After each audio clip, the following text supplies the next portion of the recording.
The 1932 revolution ended 150 years of absolute monarchy in Thailand. But since then, the kingdom has had 13 successful military coups and 11 attempted coups. They thought that they are able to manage the country better than politicians, so that's why they stepped in. But their intervention in the nation's politics has generated a lot of resentment and resistance from Thai citizens who want the military to stay out of politics for good. Which regime can give us dictatorship? No, they don't let us any even a question to ask them. We need checks and balances. And what gives us separation of powers principle is democracy. Will the military's permanent presence in politics bring about greater stability, progress and developments to Thailand? Or will it lead to a continued turmoil and further deepen authoritarian rule in the country?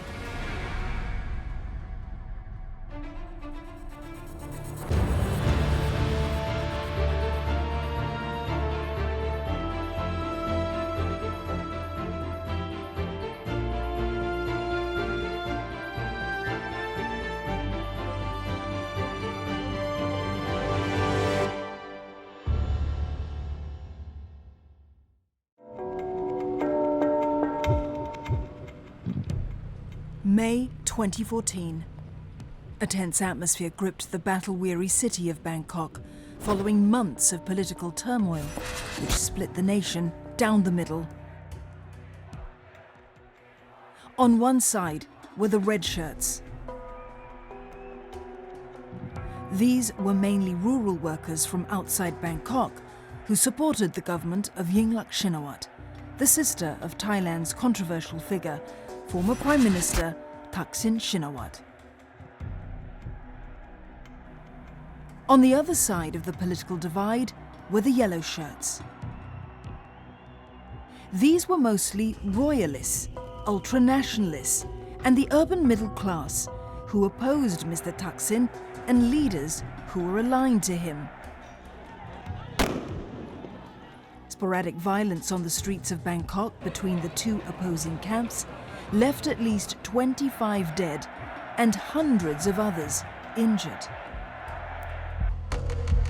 And then on the 22nd of May 2014, the armed forces led by the commander of the Royal Thai Army, General Prayut Chan-o-cha, seized control of the country.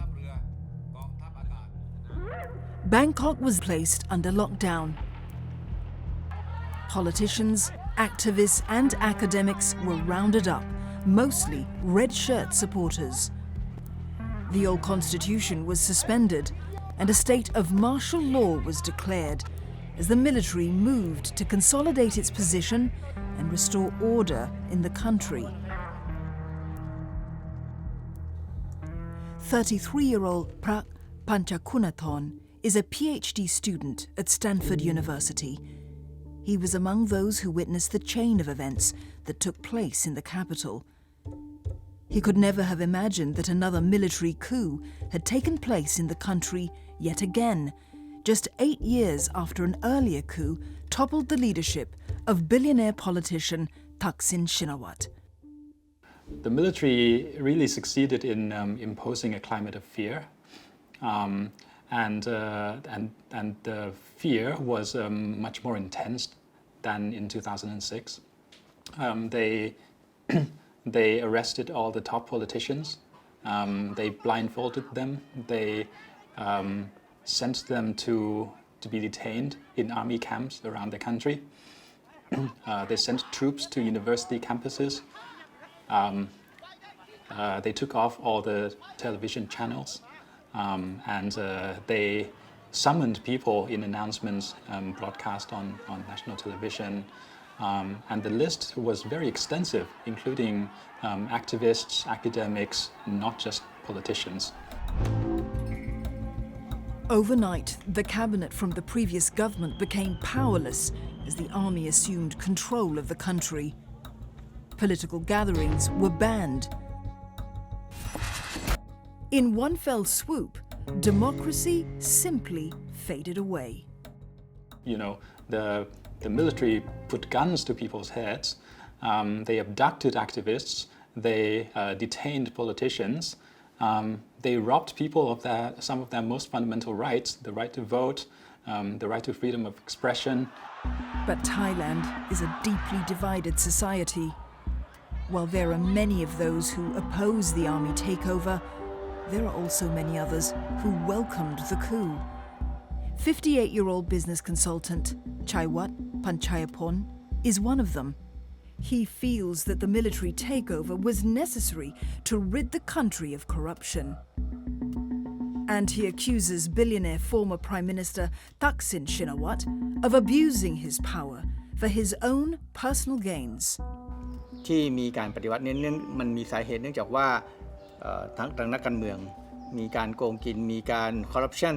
มีการใช้ประโยชน์จากอำนาจในความเป็นรัฐบาลเนี่ยมากเกินเหตุถ้าการทำรัฐประหารทำไปเพื่อประโยชน์ของกลุ่มใดกลุ่มหนึ่งอันเนี้ยมันไม่ดีแน่นอนแต่ถ้ารัฐประหารนั้นทำเพื่อประโยชน์ของประชาชนโดยส่วนใหญ่หรือทำเพื่อปกป้องผลประโยชน์ของประชาชน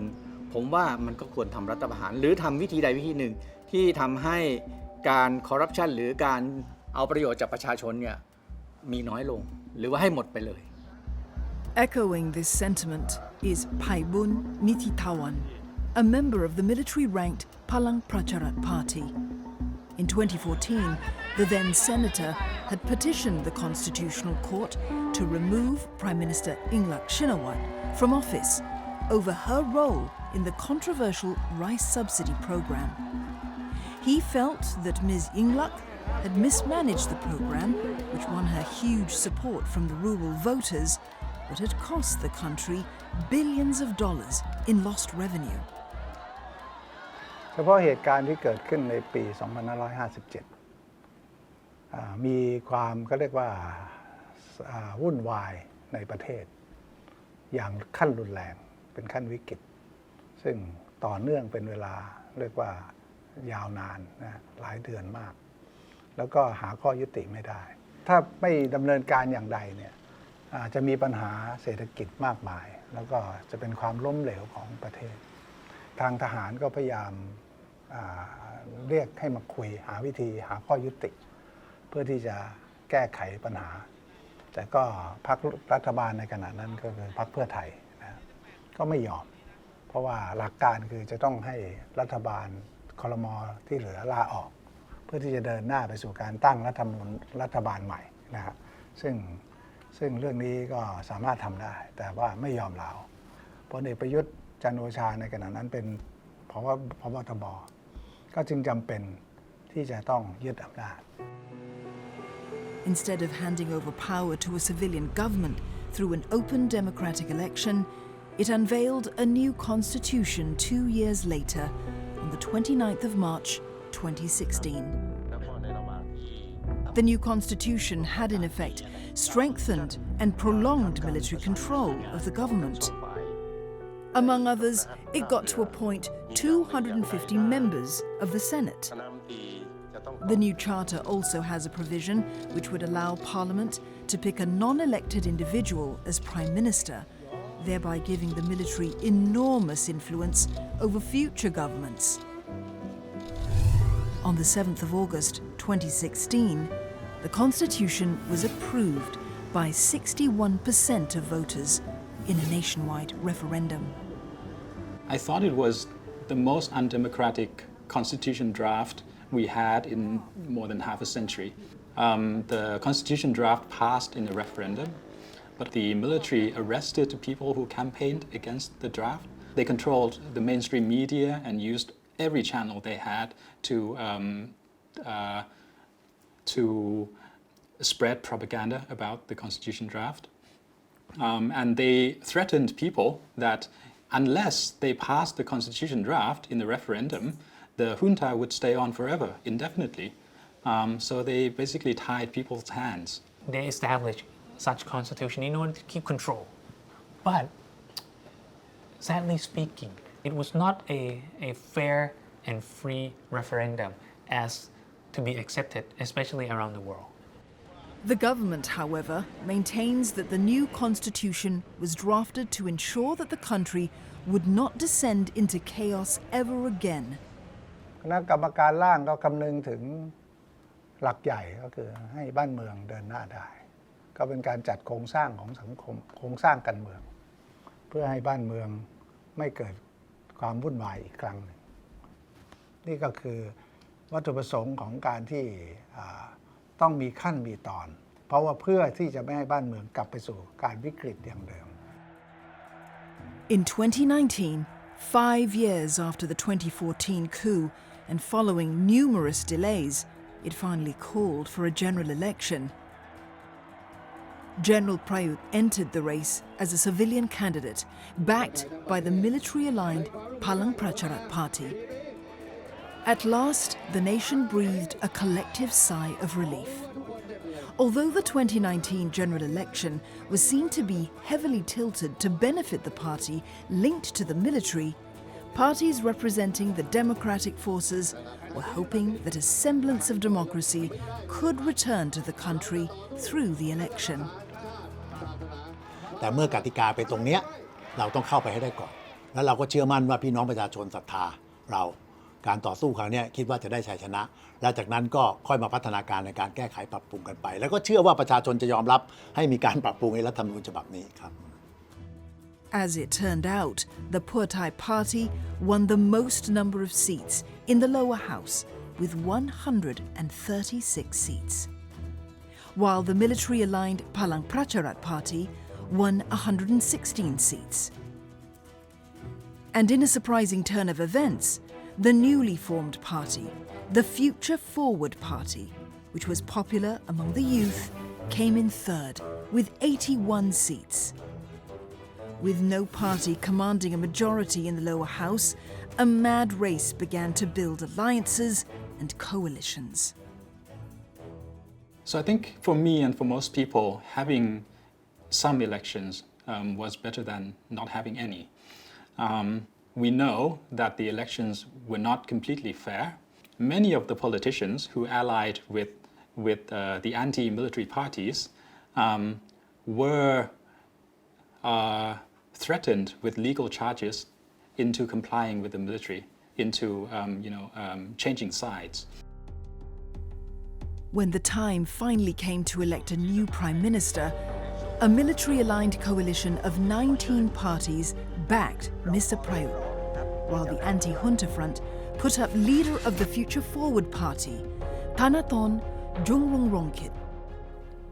General Prayut trumped his rival nominee Thanathorn by 500 votes to 244 and reclaimed the Prime Minister's position. Thailand is now ruled by a military-civilian hybrid government led by Prayut Chan-o-cha. But he's now facing a fresh challenge from a young student-led movement who oppose the military's continuing grip of the country. The reality is, an opposition to military dictatorships in Thailand goes back more than 40 years, and it often ended in a bloodbath. Will history repeat itself?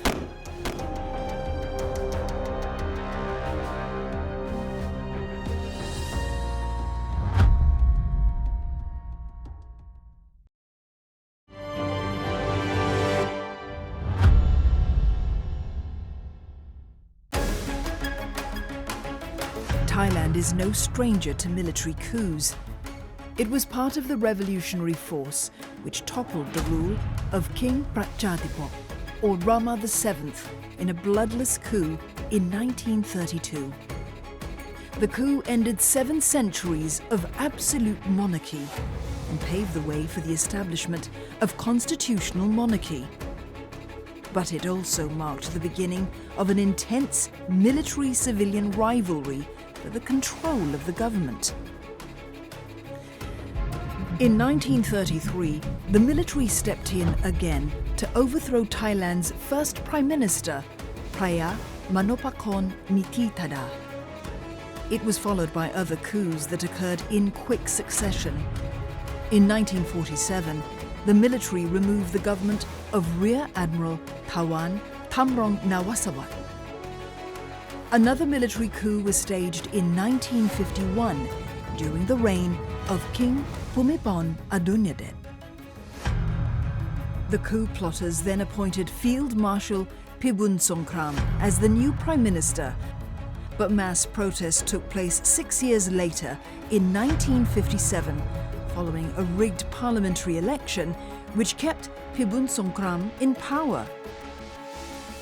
A coup was then staged by Field Marshal Sarit Thanarat. In 1971, Field Marshal Thanom Kitikatorn staged a coup of his own government and dissolved parliament on the pretext of stopping communist infiltrations. In 1977, another military coup took place. I feel like that coup was a very quick shortcut for impatient people who feel unhappy that they are not being addressed properly for their share of power or benefits. Therefore, people rely on convenient tools. And if they don't do that, they will feel like they will forever being left out. I think they get used to this understanding that a coup is a very quick fix. If you use a coup, you can gain back the power, redress the issue, and you see them then they fight against one another. And they swap sides. The fight for power, however, continued into the 90s. On February 23, 1991, General Suchinda Krapayun overthrew the elected but corrupt government of Chachai Chunhawan. Parliamentary elections were then held on March 22, 1992. But a government coalition which controlled 55% of the lower house appointed General Suchinda as Prime Minister, even though he didn't stand in the election. He had reneged on his earlier promise not to assume the premiership. That decision led to massive protests on the streets of Bangkok.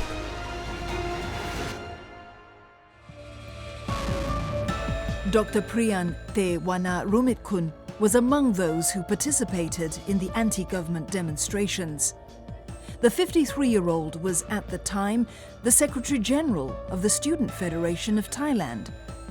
He was also one of the protest leaders who helped organize the demonstrations, calling for a return to democracy from the military junta. General Suchinda Krapayun also after general election, and somehow by the constitution they drafted let Suchinda, the coup maker, to be prime minister after election. It's the same circumstance, and the chairman of the drafting committee is the same person. It's Michai Ruchapan. They are the same. They use the same method. They use the same person to stay in the power after general election. And at that time, in 1992, they want to stop the people that asking and fight for democracy. The pattern of the coup in Thailand is that the military make the coup and promise to return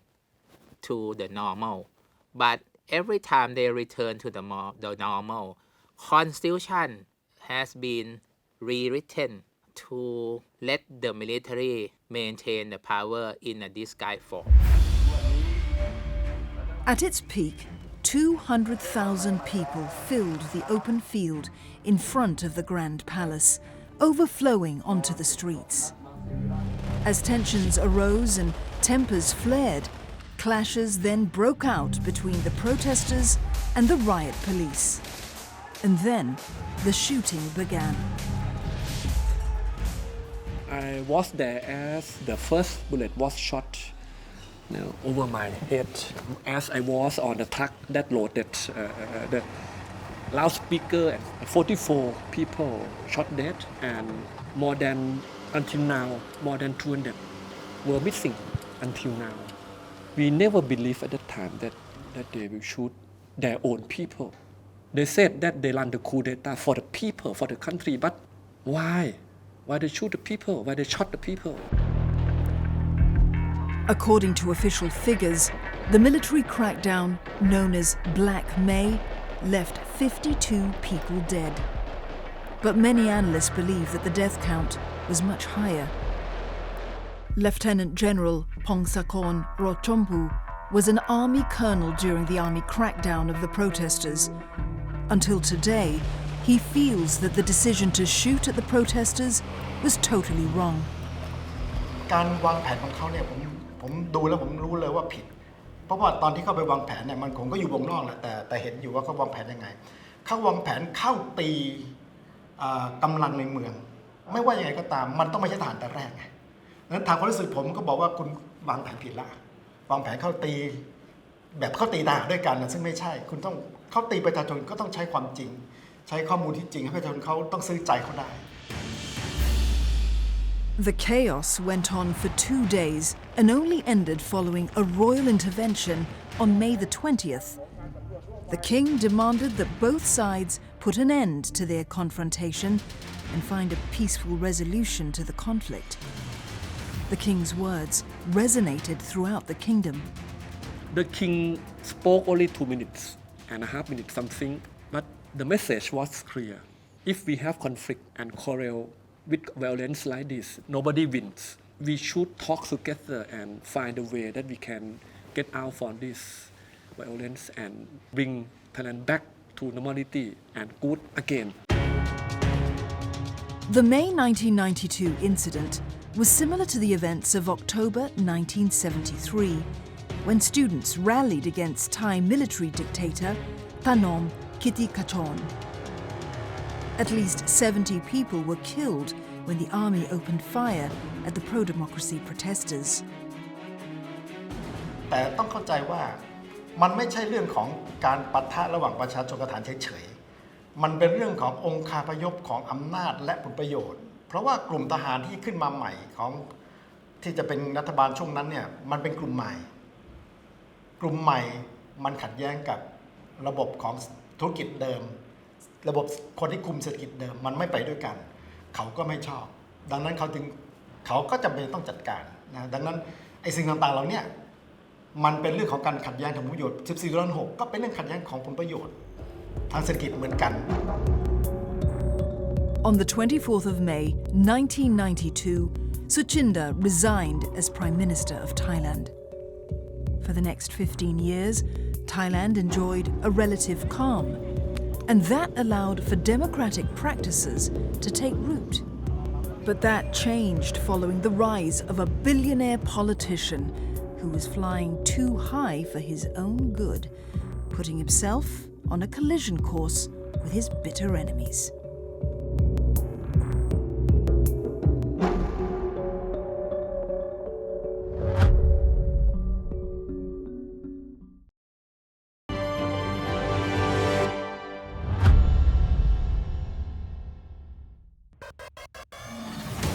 After the violence of May 1992, Thailand entered a period of unprecedented democratization. For 15 years since the 1991 military takeover, the country didn't experience any more military coups. That, however, changed following the rise to power of telecommunications tycoon Thaksin Shinawatra. His Thai Rak Thai, or Thais Love Thais party, won 248 out of 500 seats in the 2001 general election on a platform of economic growth and anti-corruption. The party also championed populist policies like universal healthcare, debt relief for farmers, and lavish government spending, much to the delight of the country's rural poor.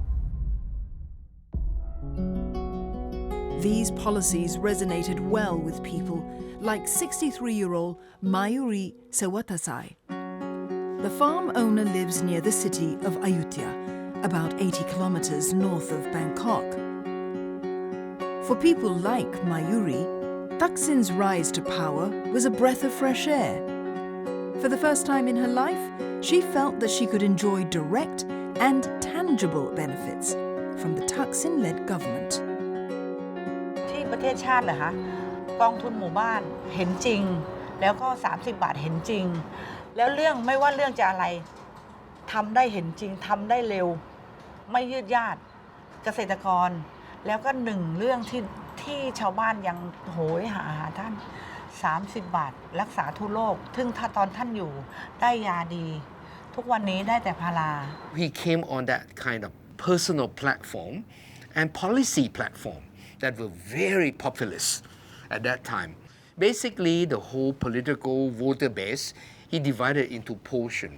and he catered for each portion with very specific, tangible policy that people can touch and can feel that something can be expected to succeed with measurement. Thaksin's popularity skyrocketed over time. His party again won the February 2005 general election by a landslide, securing a whopping 377 of the 500 seats in the House of Representatives. But many observers feel that meteoric rise to power and fame also helped trigger his downfall. Thaksin became very exuberant in his confidence. And because of that, possibly that stepping on toes are happening. And people who are the establishment may be a bit worrying about him. He became off guard and not as careful in treading softly in various issues that he is facing. Therefore, Thaksin started become a little bit too, may I say, too vocal, too careless, untied, not so Thai in his ways of doing things, and which is unheard of in the political tradition. And that opened the door for some unhappiness. While Thaksin's rural supporter base grew larger, trouble soon began in 2006 when Thaksin's family decided to sell its controlling stake in Thailand's biggest media and telecommunications conglomerate, Shinawatra, to an investment company, Temasek Holdings. The sale netted his family and friends $1.9 billion. To his party supporters, the move to sell Shinawatra was just a normal commercial transaction. It was also meant to put to rest charges of conflict of interest against Thaksin. คือตรงนั้นเนี่ยมันคงไม่ใช่เรื่องผลตอบแทนเมื่อโพสิชันท่านกำลังจะเปลี่ยนระหว่างที่ความเป็นนักธุรกิจกับเป็นเข้ามาเป็นนักการเมืองมันก็ต้องมีความจำเป็นให้เกิดความโปร่งใสที่จะถ่ายทอดถ่ายทรัพย์สินอะไรออกไปเพื่อให้มันดูเป็นในสิ่งที่ไม่เข้าไปแทรกแซงตอนนี้มันเรื่องที่มุมมองนะแต่แน่นอนพื้นฐานความเป็นนักธุรกิจเมื่อเราจะถ่ายธุรกิจอะไรไปเนี่ยมันก็ต้องมีกำไรซึ่งณสถานการณ์เวลานั้นน่ะมันก็เป็นเรื่องปกติที่เป็นราคานี้แล้วก็เชื่อว่านักธุรกิจทุกคนน่ะเมื่อจะมาเป็นนักการเมืองก็ต้องดำเนินลักษณะนี้แต่พอดีมาเป็นท่านแล้วเกิดมีมุมมองที่กระแสการเมืองมันมีปัญหากันมันก็เลยจึงเป็นเรื่องเป็นราวขึ้นมา The move had angered many urban Thais who complained that the Thaksin family had avoided paying taxes and passed control of an important national asset to Singaporean investors. Voters then started to accuse Thaksin and those linked to him of corruption and abuse of power.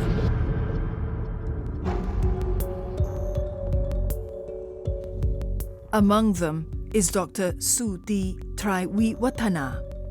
The 43-year-old says that Thailand may not be free of corruption, but he felt that it was further institutionalized during Thaksin's era. พอมันมีอำนาจขึ้นมันก็รู้สึกว่าการบริหารอำนาจนั้นเนี่ย exercise อำนาจนั้นเนี่ยมันสะดวกในการจัดการแล้วตรงนั้นผมว่ามันก็จะเริ่มมีประเด็นในการที่แบบว่ามากไปน้อยไปยังไงแทรกแซงหรือยังไงคือผมมองว่ามันมีต้องบอกสำหรับผมยังมองว่ามันใหม่คือมันไม่เคยมีใครทำได้ขนาดนี้ผมมองว่าจริงๆแล้วอย่างถ้าเรามองเรื่องคอร์รัปชันจริงๆเราคิดว่าคนไทยคงยอมรับโดยประมาณหนึ่งแหละว่าเรามีเรื่องนี้อยู่เพียงแต่ว่าเราอาจจะไม่ได้เรียกว่าคอร์รัปชันเราจะเรียกว่าเขาเรียกบางทีมันเป็นเรื่องเกลียดเสียกันอะคุยกันนิดนึงว่าแบบช่วยกันโอเคบางทีมันเป็นเรื่องเล็กน้อยๆแต่มันกลายเป็นความเคยชินของเราแต่ถามว่าณสมัยของคุณทักษิณ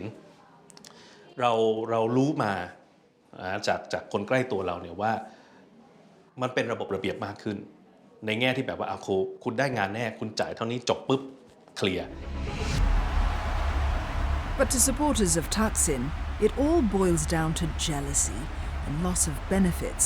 and that had prompted some parties to hit back at the former premier. มันก็เกิดเขาเรียกว่าอะไรผลประโยชน์ขัดข้องกันนะครับเพราะว่าตรงนี้ไอ้สิ่งที่ฝ่ายเอลิทเคยได้รับกันมามันก็จะต้องถูกทอนลงไปให้ถึงรากหญ้าอะไรข้างล่างตรงนี้มันก็เกิดการที่มีความรู้สึกว่าแล้วก็กลยุทธ์ที่จะทำให้เมื่อมีการเผชิญหน้ากันแล้วอีกฝ่ายต้องการชนะแน่นอนฝ่ายที่เป็นเอลิทเนี่ยมีอุปกรณ์เครื่องไม้เครื่องมือมีทรัพยากรอะไรสูงก็ใช้ยุทธวิธีในการเริ่มปล่อยข่าวเริ่มการทำลายว่าสิ่งตรงนี้ก็แน่นอนไม่พ้นสิ่งว่าเรื่องคอร์รัปชัน What followed was months of political instability. Thousands of yellow shirt protesters took to the streets, demanding the end of Thaksin's rule. Then, on the evening of September the 19th, Thaksin was ousted. The coup was led by then Thai Commander-in-Chief of the Army, General Sonthi Bunyaratlin. แต่ถ้าพูดถึงสถานการณ์ณตอนคุณสนธิปฏิวัติณตอนนั้นคือผมมองว่าในมุมมองของผมมองว่าสถานการณ์มันกลายเป็นเรื่องของความมั่นคงในแง่ว่าเมื่อคนสองฝ่ายคือแน่นอนถ้าเขานั่งคุยกันแล้วคุยรู้เรื่องตกลงกันได้เรื่องมันจบแต่สองฝ่ายมันกลายเป็นว่าผมเชื่อว่าผมถูกอีกฝั่งหนึ่งเชื่อว่าอีกฝั่งถูกแล้วมันไม่ใช่แค่ต่างคนต่างเชื่อมันมีการข้ามเส้นไปในส่วนที่บอกว่าฉันถูกแกผิดและตอนนั้นมันเริ่มเกิดประเด็นคือผมมองว่าเมื่อมันเลยเถิดมันเป็นปัญหาเรื่องความมั่นคงแล้วผมมองว่า He became too confident, like I said. He stepping on too many toes. The balance of the equation wasn't there. If you do not keep in balance equilibrium of sharing of power, sharing of benefit, sharing of glory, if you don't do that, you are upsetting the equation. And the only way to redress that is to bring the new equilibrium in. And the easy way is punctuated by a coup. A year after grabbing power, the army ceded power to a civilian government through an open election. But the power struggle continued unabated between those who supported Mr. Thaksin and those who wanted Mr. Thaksin's influence out of Thai politics for good. Thaksin himself fled the country on August the 11th, 2008, the same day he was due in court to face corruption charges. He has been in self-imposed exile since then. But one by one, political parties and those who were aligned to Thaksin Shinawatra were removed from office even though they were popularly elected by the people in open elections. Among them were former Prime Ministers Samak Sundarawaj and Thaksin's brother-in-law Somchai Wongsawat. Even Thaksin's sister Inglak Shinawatra was not spared. On May 22, 2014, the military seized control of the country led by Army General Prayut Chan-o-cha. Prime Minister Inglak Shinawatra was removed from power. The military coup was staged amidst months of violent demonstrations against her controversial political amnesty bill. Critics argued that the bill could allow for the return of former Prime Minister Thaksin Shinawatra from exile. But to her supporters, the collapse of her government was a tragedy waiting to happen. ไม่น่าจะเกิดมันน่าจะเป็นรัฐบาลใหม่ที่ไม่ใช่รัฐบาลที่สืบเนื่องมาที่ผมกล่าวไปแล้วเนี่ยพอมันมาเกิดขึ้นก็เลยต้องมาหาเรื่องกันใหม่มันก็มีการเร่งเร้าทุกอย่างมาทั้งที่จริงๆแล้วเนี่ยรัฐบาลยิ่งรักก็ชัดเจนยุบสภาถอยจนสุดกูดออกมาอธิบายความทุกอย่างแต่พอถอยขนาดนี้แล้วมันเกินหลักกติกากฎหมายอีกเอาบอกให้ถอยออกไปอีกดังนั้นต้องถือว่าเป็นความจำเป็นแล้วก็เป็นเรื่องที่ความมั่นคงของชาติดังนั้นก็ทำไปนั้นถูกต้องแล้วนะฮะแต่ว่าไม่ใช่หมายความว่า สนับสนุนให้มีการยึดอำนาจเป็นเรื่องที่ถูกต้องนะมันอยู่ที่ตอนไหนเมื่อไหร่เหตุการณ์ใด อันนี้ต้องสำคัญเป็นประเด็นสำคัญ แล้วผมก็เชื่อว่าพลเอกประยุทธ์นั้นโดยนิสัยหรือโดยปกติแล้ว ไม่ได้อยากจะยึดอำนาจ เพราะว่าเป็นคนที่ไม่ใช่อย่างนี้ แต่มันเป็นความจำเป็น With the military back in power, the nation is now seeing the emergence of a hybrid, authoritarian, democratic form of government, with the military-linked party playing a central role. Can the people accept the new political framework? Will the military continue to be an untouchable and indispensable feature of Thai politics?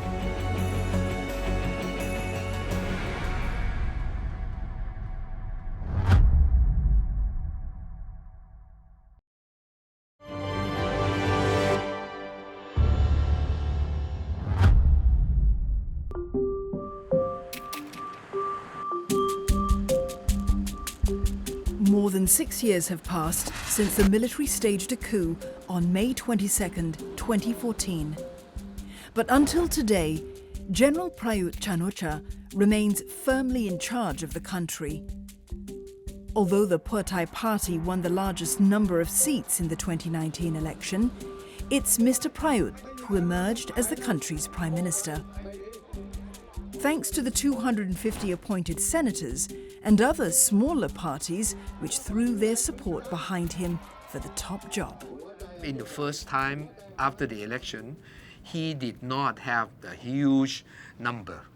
It was just barely enough. You know, he managed to be able to bring in MPs from other parties. If you're not on side of the government, you may have the state power against you. Therefore, either you join or you're going to be investigated. Hence, a lot of people join in by coercion. Eventually, you have much more majority than in the beginning, which is what happened. Still, the election gave the military the legitimacy it needed to govern the country, even if that meant subscribing to a democratic system which assumes a strong authoritarian character, or what's known as a hybrid democracy. It's a semi-democratic system which allows for a strong participation of the military in the state-managed democratic process under the leadership of Prime Minister Prayut Chan-o-cha. แล้วก็เอาสวมาเพื่ออะไรครับเพื่อแต่งตั้งองค์กรอิสระทั้งหมดไม่ว่าจะเป็นศาลอื่นศาลนู่นศาลนี่หรือองค์กรอิสระกกตทั้งหมดปปชคุมได้ทั้งนักการเมืองคุมได้ทั้งข้าราชการคุมทั้งประเทศได้ดังนั้นเนี่ยถ้าจะบอกว่าบริหารประเทศไม่เก่งนั่นส่วนหนึ่งแต่ถ้าบริหารอำนาจเก่งมากจนคุณไม่ประเทศคนไทยไม่สามารถที่จะลืมตาอ้าปากได้ก็คงเป็นความเข้าใจผิดเพราะว่าการใช้คำเรียกว่ากองทัพนั้นอาจจะเรียกได้ในช่วงแรกของปี 2557 ช่วงยึดอำนาจนะครับเพราะตอนนั้นพลเอกประยุทธ์ยังเป็นผู้บัญชาการทหารบกอยู่และใช้กำลังทหารเข้าไปควบคุมสถานการณ์ซึ่งหลังจากนั้นอีกไม่กี่เดือนพลเอกประยุทธ์ก็พ้นจากตำแหน่งก็เป็นผู้บัญชาการเป็นอดีตทหารอดีตผู้บัญชาการทหารบกเป็นอดีตนายพลนะฮะแล้วก็เป็นนายกท่านก็ทำหน้าที่ได้ดีนะฮะดังนั้นก็คล้ายกันหลักการเดียวกันนะฮะในขณะนี้จึงไม่มีคำว่ากองทัพมาเป็นรัฐบาลอะไรต่างๆไม่มี The reality is, just before he contested the election 2 years ago as a civilian, Prime Minister Chan-o-cha officially declared that the era of a military government had ended. But he still retains a strong backing from pro-military parties and a military-appointed upper house of parliament which acts as a tool to ensure a continued presence of the military in the government. And that has led critics to conclude that the move was intended to strengthen military dominance in politics at the expense of real democracy. They won, right? They won a lot, but they could not win the majority. But they stay in power through the abuse of democratic constitution So you getting into the situation that the junta and Prayut not organically or genuinely popular among the people, but can stay in power through the manipulation of the constitution and the support of the establishment. And that phenomenon has led to increasing public disquiet, especially among the young. A new movement then emerged to challenge the authority and legitimacy of the present government. They're calling for the ouster of Prime Minister Prayut. They're also demanding changes to the 2017 military-drafted constitution and a reform of the monarchy. Among those who've been very vocal in making these bold demands is 22-year-old Jutatip Sirikan, a liberal arts student at Thammasat University. She was 16 when the army seized power back in 2014. Today, the third-year university student is getting even more frustrated with the state that the country is in right now. เราต้องการให้ทหารออกจากการเมืองอย่าง 100% ค่ะเราอยู่ในระบอบประชาธิปไตยอะค่ะเราต้องเคารพเสียงของทุกคนประชาธิปไตยคือการร่วมกันปกครองไม่ใช่ใครคนใดคนหนึ่งการมีทหารอยู่มันคือจุดวิกฤตของการเมืองไทยอะค่ะทหารไม่ควรมีอำนาจในด้านการเมืองทหารควรมีอำนาจแค่เรื่องของความมั่นคงระดับ Since the middle of last year, young leaders have rallied thousands of people to their cause. Their voices filled public squares and symbols of power, calling for the dissolution of parliament. And they appear fearless in the face of both the police and the army as they continue to chant anti-establishment slogans. Jutatip, for one, feels that the 2017 constitution goes against the very grain of democracy and was designed with the sole objective of keeping the military in power. คิดว่ารัฐธรรมนูญในตอนนี้ค่ะรัฐธรรมนูญฉบับปี 2560 เนี่ยมันยังเอื้อประโยชน์ให้กับกลุ่มชนชั้นนำอยู่ซึ่งทหารก็เป็นหนึ่งในนั้นที่เป็นกลไกสำคัญซึ่งทำให้ชนชั้นนำมีอำนาจแล้วก็ตัวทหารเองก็ได้รับผลประโยชน์จากรัฐธรรมนูญฉบับนี้ค่ะก็คิดว่าถ้าเรายังคงต่อสู้ต่อไปแล้วก็ยึดมั่นในหลักการของประชาธิปไตยค่ะทหารต้องออกจากการเมืองแน่นอนภายในกี่ปีก็ว่ากันไปค่ะ Another thing would be that the economic situation are not good. The Thai economy is at a very low ebb, and we have already made use of a lot of money that we don't have. Therefore, any government that cannot look after the well-being economically of the people usually don't last. Politically, you can see the gathering of unhappiness of the oppositions. So there's a lot of people who are already simmering in the background of unhappiness. ปัญหาเศรษฐกิจมันวิกฤตหนักนั้นมันไม่ใช่ว่ารัฐบาลไปทำให้เกิดขึ้นนะมันเกิดขึ้นทั้งโลกจากการแพร่ระบาดของไวรัสโควิดมีผลกระทบเรื่องการท่องเที่ยวการอย่างแรงที่สุดนะฮะซึ่งพอดีประเทศไทยเป็นประเทศที่พึ่งพิงการท่องเที่ยวมากที่สุดดังนั้นแน่นอนการที่กระทบปัญหาขนาดนี้ก็ต้องเปรียบเทียบกับประเทศอื่นนะฮะประเทศไทยก็จัดการเรื่องการแก้ปัญหาเรื่องเศรษฐกิจได้ดีกว่าประเทศอื่นเป็นจำนวนมากเลยนะฮะดังนั้นความหนักความเบานั้นก็เท่าที่ผ่านมาจนถึงปัจจุบันนี้ก็สามารถประคับประคองให้สามารถอยู่กันพอได้นะฮะแต่ความเสียหายมันต้องเสียหายอยู่แล้วนะเพราะว่ามันเป็นชะตากรรมของโลกเลยของมนุษยชาติแต่ว่าก็จะสร้างความเข้มแข็งผมก็มั่นใจครับว่าภายใต้รัฐบาลนี้ของพลเอกประยุทธ์นะฮะและการที่มีความมุ่งมั่นที่จะแก้ปัญหาก็ยังจะสามารถทำให้ประเทศไทยเราสามารถฟื้นตัวกลับมา He is not someone who is not smart. He's smart, but smart military. You are not trained in every front. Therefore, how can you be able to understand deeply everything? And the issues at your table is overwhelming. It's too much for any one single man who are not prepared to lead the country, to be the prime minister. Therefore,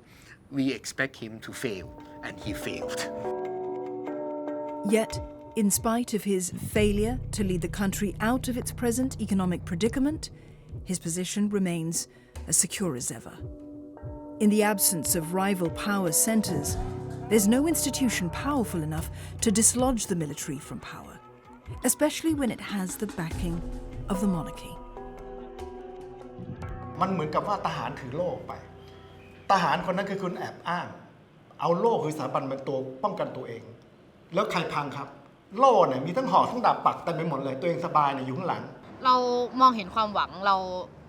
ก็เลยออกมาต่อสู้กัน แล้วก็สิ่งที่เรากำลังพยายามทำให้มันเกิดขึ้นเนี่ยมันก็จะส่งผลดีแน่นอนในอนาคตเพราะว่าเราเชื่อมั่นว่าระบบการปกครองที่เหมาะสมที่สุดในตอนนี้ก็คือระบบประชาธิปไตยอะค่ะแล้วก็คนรุ่นหลังๆเนี่ยก็ตอนนี้ก็ออกมาร่วมกันต่อสู้มากยิ่งขึ้นเราคิดว่าการทำงานทางความคิดเนี่ยก็ยังคงมีผลแล้วก็รันต่อไปเรื่อยๆคนรุ่นหลังๆเนี่ยก็น่าจะออกมาต่อสู้มากยิ่งขึ้นด้วยภาวะของเศรษฐกิจที่มันบีบคั้นชีวิตความเป็นอยู่หรืออะไรต่างๆเนี่ยก็ส่งเสริมให้คนออกมาต่อสู้มากขึ้น I don't think these students uprising that you have seen today, the young people trying to do, will be able to bring them down, but they can open the door. If they have enough number and they have their tenacity and the resiliency to go on, maybe if it was really combusted at the right time, maybe other factions who conveniently want to throw this military out anyway may come in.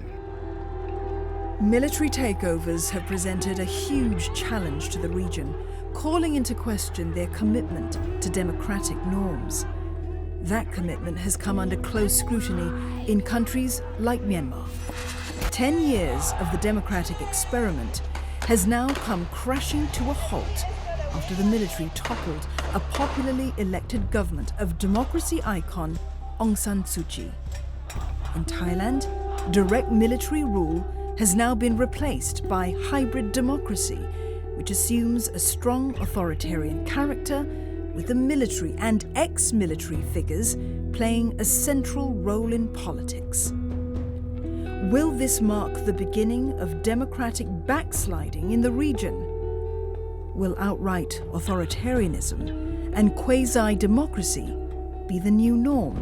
in Asia?